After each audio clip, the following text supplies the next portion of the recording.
Have you ever had that feeling where your heartbeat starts racing, your hands get sweaty, and your memory starts fading away? Has this ever happened to you where you're looking for a file just minutes before a meeting, but it's actually just placed right in front of you on the table? And then in stress, you spill your coffee and on the file. Now this could be anxiety, which makes you fear the situation that you perceive in your head. Stay with me if you're looking for some tips on how to deal with anxiety.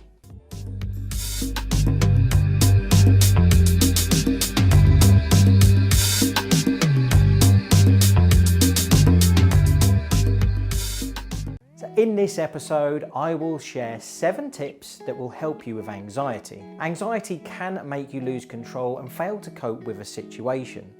People suffering from anxiety experience it in different ways, such as panic attacks, phobias, chronic worry.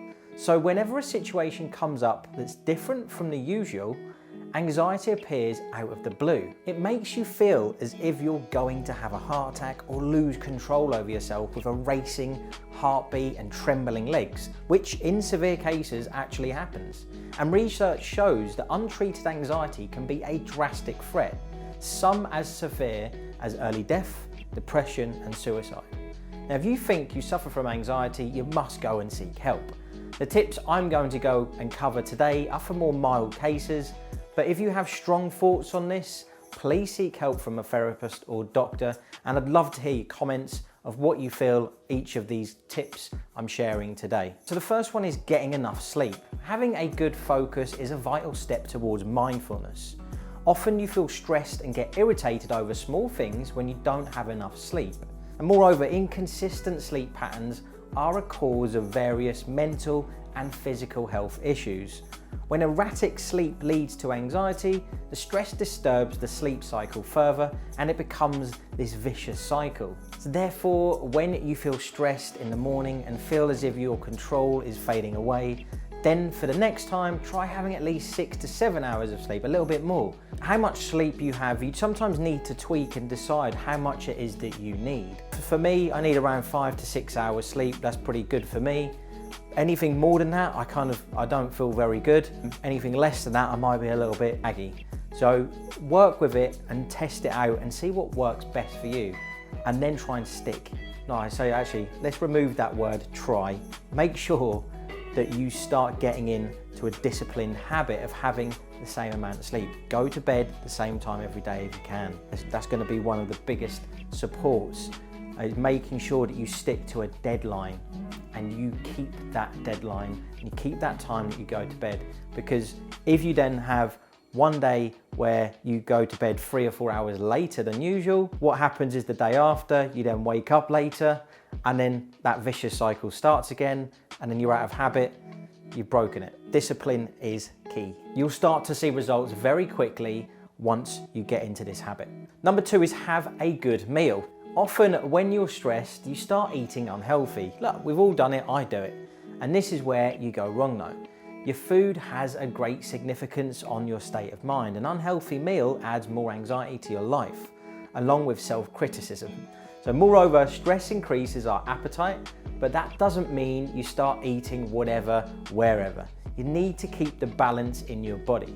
So try eating foods with more nutrients, such as vitamins and omega-3s. Whole grain carbohydrates are a great aid to the neurotransmitters and help you feel good. In vitamins, vitamin B is used explicitly for good mental health, and omega-3s help reduce anxiety symptoms. Also, such high cholesterol and sugary foods increase anxiety levels, so you must eat healthy food for the sake of your peace of mind and the betterment of your physical health. Sorry, I know I said you must. You don't have to. It's completely your choice what you do.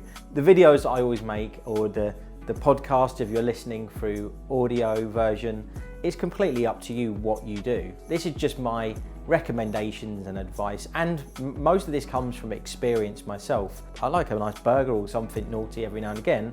I just make sure I balance it, and it's not every day of the week, but it's just getting into that habit. A lot of us have emotional eating habits. If you're feeling down, then decide to go and order, I don't know, McDonald's, or I'm just trying to think of something that everybody will be aware of that's maybe not that healthy. But you know, emotional eating is a real thing. Being consciously aware of it is the first step, but just going back to it, It's completely up to you what you do. This is your choice. These are just things that I feel could potentially help. Like number 3 is meditation. By now, all of us are aware of the benefits of exercises and meditation in life. People who meditate in the few early hours of the day have a different spark as compared to others. What you'll find is some people who meditate, they seem to have a different spark sometimes compared to others.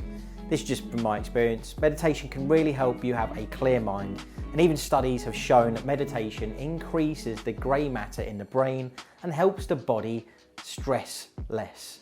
And it's because through meditation, you train your brain to focus on things. So even if you start giving 15 minutes of your day to meditation, that should do the trick. You observe your brain and focus on how your brain thinks and how you can clear your mind from all the negative thoughts. This helps you vent all the negativity and focus on positive thoughts. As you've probably heard many times before, if you listen to these episodes, I'm an advocate of walking, and that's kind of my meditation. You don't just have to sit in one spot to meditate. There's many ways of doing it. The next one is create visions in your head. These are all the negative thoughts that make you think of the scary consequences. Maybe the things are more favourable than you're seeing them, as these anxiety-driving thoughts are all visions in your head. Why don't you think of creating optimistic scenarios in your head? Fill up your thoughts with positivity, and ultimately, good things will then maybe start to happen. Sometimes a small step towards positivity clears out all the irrational thoughts from your brain.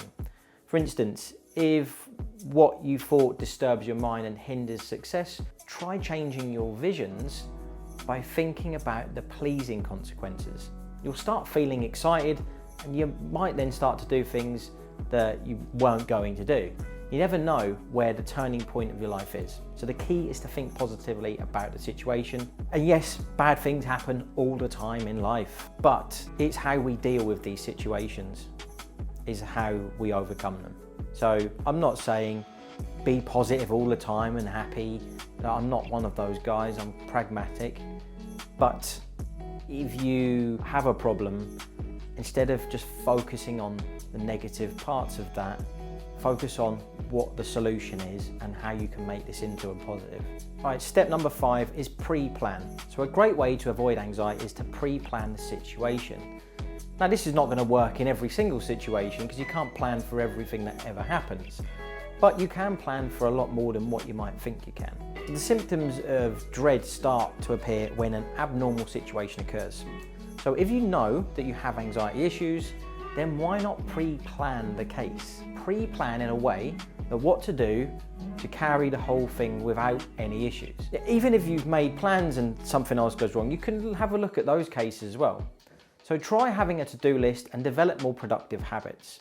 And when you do things ahead of time, you're leaving no room for the anxiety to attack you. This is not always going to work, but it's going to help you again be more mindful and conscious. And it's going to support you if something happens. You've almost kind of got a little trigger and you know what to do because you've made a note of it and you've consciously thought about it previously. It's something you can try and see if it works or helps. Number 6 is use the what if technique. Now, what if is the technique that therapists sometimes use to treat patients having irrational beliefs. For this technique, you have to train your mind about the worst situations. Even if the worst consequence you thought of in your head occurs, you'll be able to deal with it using your coping techniques. And in this technique, you train your mind that you can deal with them even if the most unrealistic things happen in life. It's all about your patience and mindfulness. It takes time to deal with, but it's worth trying. And through this technique, you teach your mind that only a few situations are the end of the world. Right, number 7 is hang out more. Very often, your anxiety is the result of less exposure. So when you're meeting fewer people and having a small social circle in life, especially in the moments we're in at the moment with COVID, you're not going to be seeing as many people, most certainly not. It's really important to make sure that you are still getting to see people outside of this bubble that we're in at the moment. So hang out more and interact with more people in order to increase your experience in life. If you're not used to it, it'll be difficult for you initially, but eventually you'll learn. And ultimately, you'll learn to deal with almost all situations. And then the what if thoughts, won't disturb you anymore. Plus, hanging out more with your friends and family will reduce the stress over your mind and give you a bit more chance to laugh wholeheartedly. So some of my final thoughts on this. This is the real world and you can't avoid having stressful situations, but fortunately you can learn to deal with them. It will take you some time to learn to deal with unplanned situations, so calm your nerves down and wait for the things to happen gradually. The 3 small yet helpful little steps are calm your nerves, breathe in and out nice and slowly, and get back in the game. Never suppress your feelings. Having to worry about things is natural. Deal with them, and lastly, go and see a coach, or if it's really severe, see a therapist. That's it for today, everyone. If you have enjoyed today's content and haven't already, I'd appreciate you hitting that subscribe button. And while you're at it, you can give it a thumbs up. If you didn't like it, give it a thumbs down and just leave some comments. It's cool. If you want to be notified of new episodes, click the notification bell. This has been Richard Rozza. Peace out.